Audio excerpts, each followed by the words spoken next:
Ya, assalamualaikum warahmatullahi wabarakatuh.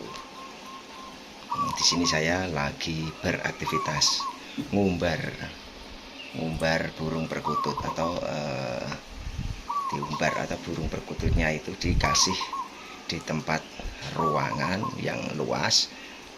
Biar apa? Nafasnya itu biar panjang, nafasnya biar tidak apa ngos-ngosan kalau manggung pas dilombakan. Nah, ini pas ngumbar ini di sini perkututnya. Nah, ini di atas ini perkutut sangkil ini. 1 minggu sekali diumbar di ruangan atau 1 minggu sekali diumbar di seperti ini. Kadang 1 minggu 2 kali.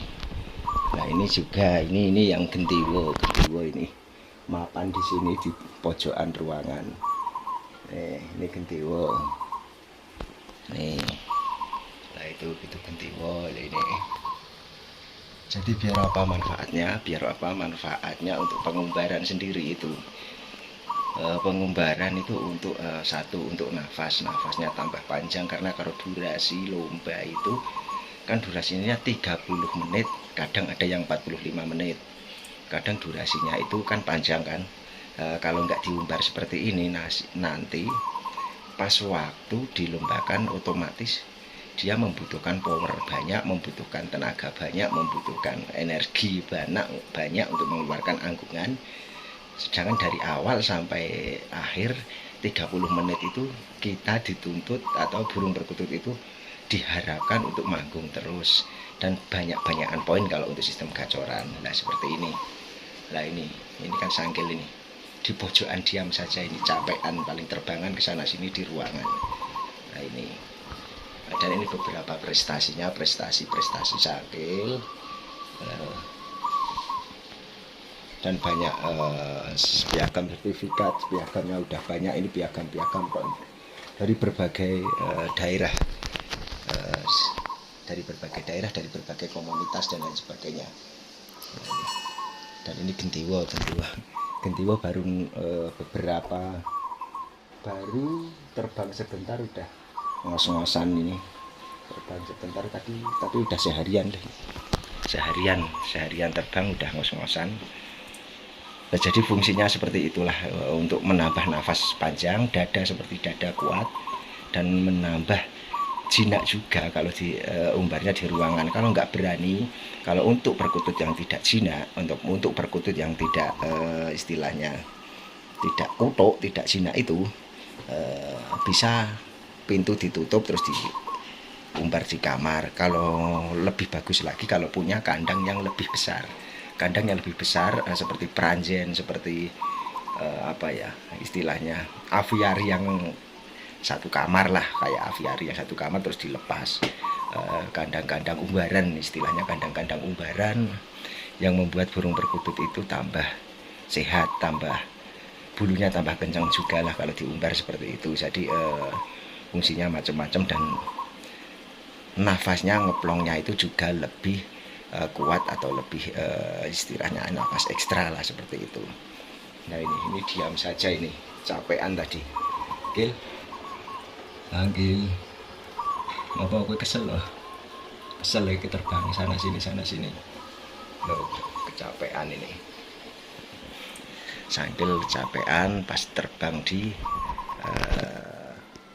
ruangan. Jadi kalau burung perkututnya itu giras, ruangannya bisa ditutup seperti itu. Karena apa? Kalau untuk burung perkutut lomba itu butuh stamina yang kuat. Jadi tidak cuma manggung saja, tapi stamina, nafas harus panjang, dan durasi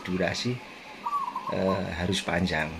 Kalau cuma bunyi 5 menit, 10 menit, atau bunyi berapa poin, sedikit poin, itu berarti ada kendalanya satu adalah nafas kurang panjang, terus kedua daya tahan tubuh kurang kuat, ketiga itu kurang, kadang banyak didisnya juga. Kalau di gantangan itu kan banyak didis, banyak istilahnya banyak apa ya, nisel bulu-bulu kiri kanan gitu loh.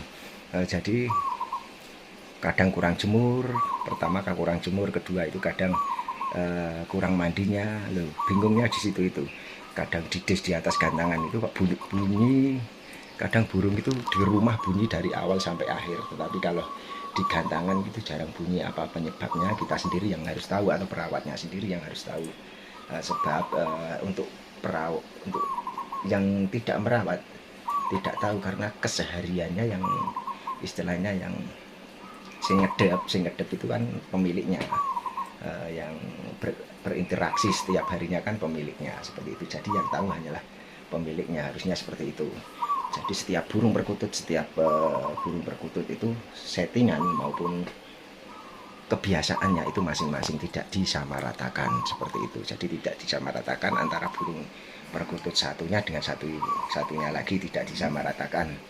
Jadi seperti itu.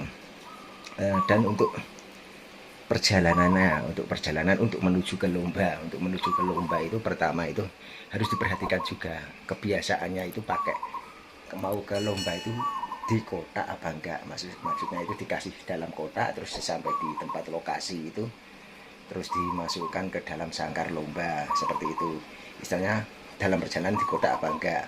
Kalau kesehariannya atau kebiasaannya tidak di kotak, ya jangan di kotak di perjalanan. Kalau sudah terbiasa di kotak tidak apa-apa. Itu menurut pengalaman saya pribadi, karena pernah saya kebiasaan burung saya itu tidak di kotak toh, langsung saya kotak pas waktu lomba, waktu berangkat. Ternyata tidak terbiasa dengan kotak tersebut. Jadi di dalam arena gantangan maupun arena lomba itu burung malah didis dari awal sampai akhir. Bunyi cuma ada beberapa lah, 100 kali ya, kurang lebih 100, naik dikit lah, seperti itu. Jadi tidak mau nyampe poin 200 maupun 300, 400 itu sulit banget karena tidak terbiasa saya kotak. Tetapi ada lagi yang burung saya terbiasa di kotak. Kalau tidak di kotak di perjalanan dia tidak mau bunyi atau tidak jalan. Jadi karakter burung itu memang sendiri-sendiri, tidak harus disamaratakan, seperti itu. Jadi ada semisal ini sangkil ini kalau saya bawa perjalanan di kotak, dia bunyinya tidak maksimal karena dari awal sampai akhir itu dia cuma setengah perjalanan, kadang didis, kadang bekuran semua. Bekuran ini sangkil ini. Kalau yang gendewo ini di kotak juga bunyi, tidak di kotak juga bunyi. Jadi dua-duanya bunyi. Jadi sudah terbiasa itu. Sudah terbiasa.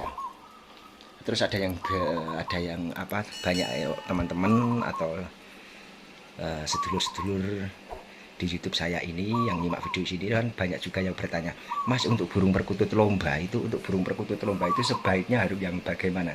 Sebaiknya memilih yang karakternya bagaimana, seperti itu. Dan saya sering menjelaskan karakter burung perkutut untuk lomba itu masing-masing. Kadang ada yang giras, ada yang suka yang setengah jinak setengah giras, jadi semi jinak semi giras gitu. Kebiasaannya itu bila semi jinak semi giras itu kadang rata-rata itu powernya keras, dan dia itu di gantangan itu dengan durasi lama lah istilahnya. Kadang ada yang jinak total, ada yang menyukai yang jinak total, ada yang menyukai bekuran. Karena apa? Kalau bekuran itu otomatis sebagian besar itu di atas gantangan pasti bunyi, walaupun poinnya entah itu sedikit maupun poinnya banyak. Istilahnya itu burung bekuran itu udah pasti gacor, tetapi burung gacor itu belum pasti bekuran itulah. Jadi seperti itu rumusnya. Jadi seperti itu. Jadi pemilihan karakter itu harus pertama mentalnya itu harus mental petarung untuk di arena lomba. Jadi kalau tidak mental petarung, nanti ketemu burung-burung yang usianya lebih tua atau usianya lebih sepuh, otomatis dia pasti macet bunyi atau tidak manggung, tidak gacor, tidak gayer, seperti itu. Seperti saya mempunyai gendewo ini usianya di atas 35 tahun. Usianya ya kurang lebih. Tetapi dari riwayat sejarah pemilik sebelumnya saya itu udah 35 tahunan, di tempat saya udah 2 tahunan, jadi kan kurang lebih kan 37 tahun. Dan ini sangkil ini juga riwayatnya itu juga usianya juga sepuh. Jadi bila usia burung perkutut itu tua, otomatis kan mentalnya itu sudah memakan jam terbang tinggi, otomatis entah itu jam terbang di arena rumah, entah itu jam terbang di tempat pemilik sebelumnya, entah itu jam terbang di arena gantangan atau ladber, atau jam terbang di arena istilahnya perjalanan, entah itu perjalanan jarak dekat maupun jarak jauh, maupun dari kota satu ke kota lain, entah itu dari Jawa Tengah ke Jawa Timur, entah itu Jawa Tengah ke Jawa Barat, entah itu Jawa Tengah dan ke DIY atau Yogyakarta dan lain sebagainya. Jadi sejarah perjalanan burung perkutut untuk menjadikan burung perkutut itu harus mentalnya harus bagus. Karena apa? Jam terbangnya itu harus tinggi. Untuk burung perkutut lomba jam terbang harus tinggi. Pelatihan tidak cukup 1 tahun, 2 tahun, 3 tahun, 4 tahun, 5 tahun, tidak cukup 5 tahun atau sampai 1 rambahan sampai 8 tahun, tidak cukup seperti itu. Tetapi kita harus melatihnya setiap hari, untuk melatihnya sampai puncak, sampai mana burung perkutut itu mengeluarkan faktornya seperti itu, dan mengeluarkan mental yang sesungguhnya, dan mengeluarkan suara yang sesungguhnya, mengeluarkan alunan atau irama atau maupun power yang sesungguhnya, maupun istilahnya itu suara emas yang sesungguhnya, seperti itu. Jadi ini contohnya ini sangkil ini sudah saya ajak jalan-jalan atau ajak satu ladber. Kalau dihitung dengan materi itu sudah menghabiskan beberapa puluh juta untuk melatihnya. Untuk jadi saya ikut lomba ke sana ke sini, ke sana ke sini, ke sana, juga memakan waktu, materi, entah itu tenaga, materi, pikiran dan lain sebagainya, dan waktu otomatis banyak. Ini pernah saya sampai Brebes, sampai Tegal, sampai Semarang, sampai Demak, sampai banyak lah, Sragen, sampai banyak pokoknya, sampai Magelang, pokoknya memakan waktu banyak. Sama ini saya biasanya membawa 2, ini gendewo sama sangkil. Biasanya saya membawa 2 kadang, tapi yang saya utamakan yang sangkil dulu. Ini buat pelapisnya. Jadi kalau untuk lomba itu harus punya pelapis. Semisal lomba harus punya pelapis, kenapa mas? Ya, kadang sering banyak orang bertanya seperti itu kan. Pertama, bila mana pelapis pertama itu lagi brodol, kita punya pelapis yang kedua. Bila mana pelapis yang pertama itu tidak jalan, kita masih punya pelapis yang kedua. Istilahnya kita digantangan gantang 2 ekor. Istilahnya yang satu tidak masuk, yang kedua bisa masuk, walaupun itu entah itu 3 besar maupun 10 besar, kan bisa buat tombok ayam atau tombok, istilahnya tombok ayam, bila mana burung per kita salah satu itu masuk 10 besar, seperti itu.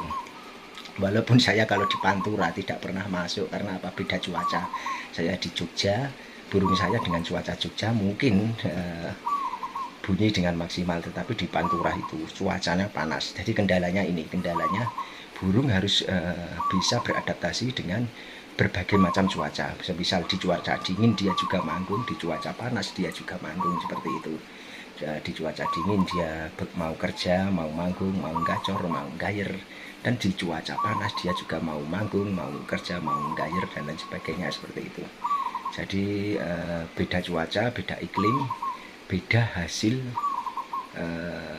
poin burung perkutut pas waktu digantangan juga. Dan selain itu ada faktor selain faktor cuaca itu tadi, ada 2 faktor tempat. Biasanya burung perkutut itu pakai tempat yang kadang kan pas waktu gantang ada pedoknya, ada sengnya itu loh di atas. Kalau itu biasanya pakai pedok apa enggak. Dan kalau biasanya, kalau pada umumnya di lomba-lomba nasional maupun lomba-lomba regional itu yang los tanpa pedok, tanpa seng, tanpa apa istilahnya, tanpa terpal, seperti itu. Jadi los dengan ketinggian rata-rata 4 meter untuk standar nasional gantangan, seperti itu. Nah, demikian ulasan-ulasan dari saya, semoga saja bermanfaat tentang video-video saya ini. Ambil sisi positifnya, buang sisi negatifnya. Jangan diambil mentah-mentah ulasan dari saya ini. Ambil ulasan-ulasan yang baik saja, dan buang ulasan-ulasan yang tidak baik tentang video saya ini. Dan yang mau menambahkan ilmu-ilmu tentang burung perkutut, peralatan-peralatan perkutut lomba maupun perawatan-perawatan perkutut juara maupun perawatan-perawatan perkutut yang mau dilombakan, silahkan komen di bawah ini. Karena saya masih pemula, saya masih belajar, saya masih istilahnya masih PAUD. Bila senior masih ingin menambahkan ilmu, ingin menambahkan wawasan, ingin menambahkan edukasi tentang perawatan burung perkutut, silahkan komen di bawah ini, karena berbagi ilmu itu tidak menyusutkan kita untuk fakir ilmu atau tidak menyusutkan kita untuk miskin ilmu, malah membuat manfaat atau berkah kepada anak cucu kita atau generasi muda penggemar burung perkutut di kemudian hari seperti itu. Jadi salam rahayu, salam persahabatan, salam persaudaraan, salam Bhinneka Tunggal Ika, salam silaturahmi, salam guyub rukun selalu, salam satu hobi, dan tak lupa pula saya ucapkan wassalamualaikum warahmatullahi wabarakatuh.